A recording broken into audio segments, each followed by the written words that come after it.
الحمد لله الوهاب الغفور التواب خلق الخلق من تراب وجعل لهم أجلا لا ريب فيه يعودون إلى رب الأرباب أما بعد فأعوذ بالله من الشيطان الرجيم بسم الله الرحمن الرحيم ما كان محمد أبا أحد من رجالكم ولكن رسول الله وخاتم النبيين صدق اللہ العظیم۔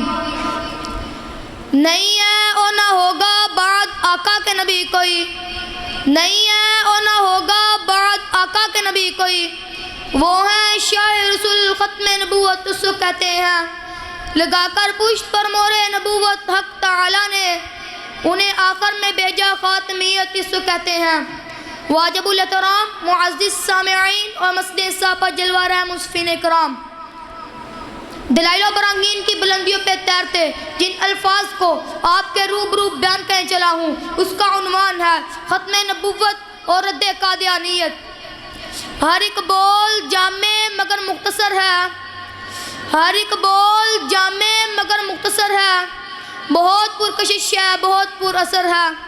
واجب الاحترام اس عنوان میں مرکزیت دو چیزوں کو حاصل ہے، پہلا مسئلہ ختم نبوت اور دوسرا رد قادیانیت۔ ختم نبوت کہتے ہیں کہ حضور صلی اللہ علیہ وسلم کے بعد کوئی نبی پیدا نہیں ہوا اور نہ ہی ہوگا۔ جب رب کائنات نے قصہ نبوت کی تعمیر کی تو اس کا اختتام حضور صلی اللہ علیہ وسلم کی ذات باری پر فرمایا، جس کی تائید خود آقا یوں فرماتے ہیں فَجِئْتُ أَنَا فَأَتْمَمْتُ تِلْكَ اللَّبِنَا، میں نے آ کر قصہ نبوت کی تکمیل کر دی۔ قرآن کی 100 آیات، 200 حدیث، اجماع صحابہ تابعین، اجماع فقہ محدثین ختم نبوت کی عکاسی کرتے ہیں، اور 1,24,000 انبیاء کا کمال منصب نبوت دو چیزوں سے مزین ہوتا ہے۔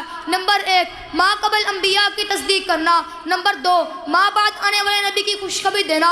حضرت عیسیٰ علیہ السلام بھی اعلان کرتے ہیں کہ انی رسول اللہ الیکم مصدقا لما بین یدی من التوراۃ ومبشرا برسول یأتی من بعد اسمہ احمد۔ مگر میرے آقا کا کمال منصب نبوت اعلان ختم نبوت پر ہوتا ہے، چنانچہ رب لم یزل سورۃ الاحزاب آیت نمبر 40 میں ارشاد فرماتے ہیں ما كان محمد ابا احد من رجالكم ولكن رسول الله وخاتم النبيين۔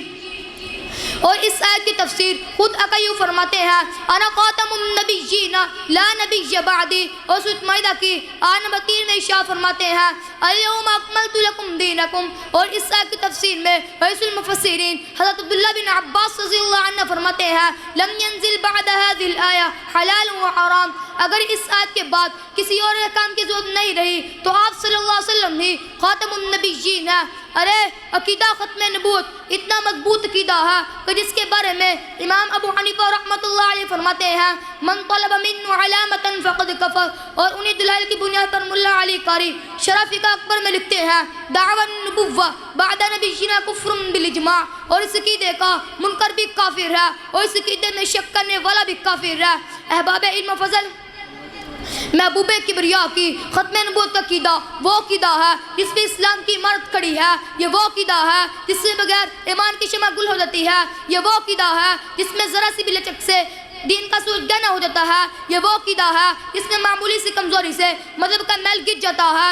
اس لیے پیغمبر اسلام نے انداز بدل بدل کر اپنی ختم نبوت کا پھریا لہرایا، مختلف دلائل کے ساتھ اپنے لسان صادق سے عقیدہ ختم نبوت کو بیان فرمایا۔ کہیں فرمایا کانت بنو اسرائیل تسوسهم الانبیاء کلما ہلک نبی خلفہ نبی وانہ لا نبی بعدی۔ کہیں فرمایا ارسلت الى الخلق کافۃ وختم بهم النبیون۔ کہیں ارشاد فرمایا ان الرسالۃ والنبوہ قد انقطعت فلا رسول بعدی ولا نبی۔ کئی باور کرایا انا العاقب الذی لیس بعدی ولا نبی۔ کئی اعلان کیا انت منی بمنزلۃ ہارون من موسیٰ الا انہ لا نبی۔ کہیں واضح فرمایا انہ سیکون فی امتی 30 کذابون کلهم یزعم انہ نبی وانا خاتم النبیین لا نبی بعدی۔ یہ وہ دلائل ہیں جو پکار پکار کر نبی صلی اللہ علیہ وسلم کی ختم نبوت کو باور کرا رہی ہیں، یہ وہ احادیث ہیں جو مدعی نبوت کے دعووں کے پر خچے اڑا رہی ہیں۔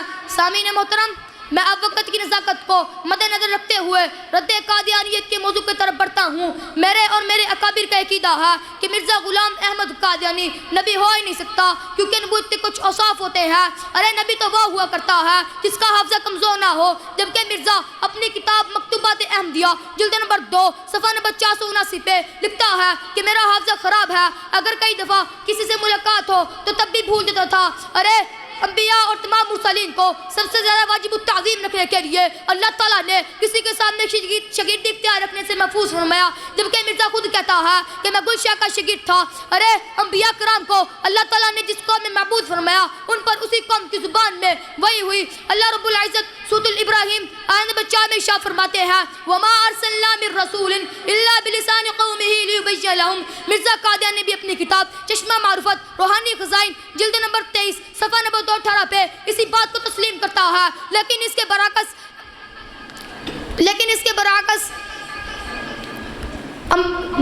برعکس انبیاء کا مظہر رتم ہونے کا دعوے دار مرزا غلام احمد قادیانی ساسر اخلاقی نکتہ چینیوں، بدگوئیوں، بدکلامیوں سے لبریز تھا۔ چنانچہ اپنی کتاب روحانی خزائن جلد نمبر 9 صفحہ نمبر 31 میں تمام مسلمان کو وعد الحرام کہتا ہے، اور اپنی کتاب روحانی خزائن جلد نمبر 11 صفحہ نمبر 305 میں تمام اولیاء کرام کو گالیاں دیتا ہے، حضرت عیسیٰ علیہ السلام کی غصہ کیا کرتا ہے، صحابہ و اہل بیت کی توہین کرتا ہے، احادیث رسول صلی اللہ علیہ وسلم کا استہزاء کرتا ہے، اور جو نبی سے ہو اسے عزیب نہیں دیتا کہ اپنی زبان کا منفی استعمال کرے، کیونکہ خاتم الانبیاء نبی حضرت محمد مصطفیٰ صلی اللہ علیہ وسلم ایمان والوں کو زبان کو مثبت استعمال کرنے کا درس دیتے تھے۔ اسی لیے تو پھر میں کہنے پر مجبور ہوں، اور کوئی نہیں خاتم الانبیاء، اور کوئی نہیں خاتم الانبیاء، آپ ہیں بالیقین خاتم الانبیاء، آپ ہیں آخری سید المرسلین خاتم الانبیاء، آپ کی خاتمیت پہ شاہد ہے خود، آپ کی خاتمیت پہ شاہد ہے خود، ہاں کتاب مبین خاتم الانبیاء۔ میرا ختم نبوت پہ ایمان ہے، میرا ختم نبوت پہ ایمان ہے، اے بادشاہ دین خاتم الانبیاء۔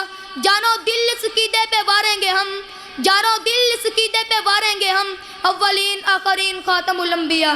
السلام علیکم ورحمۃ اللہ وبرکاتہ۔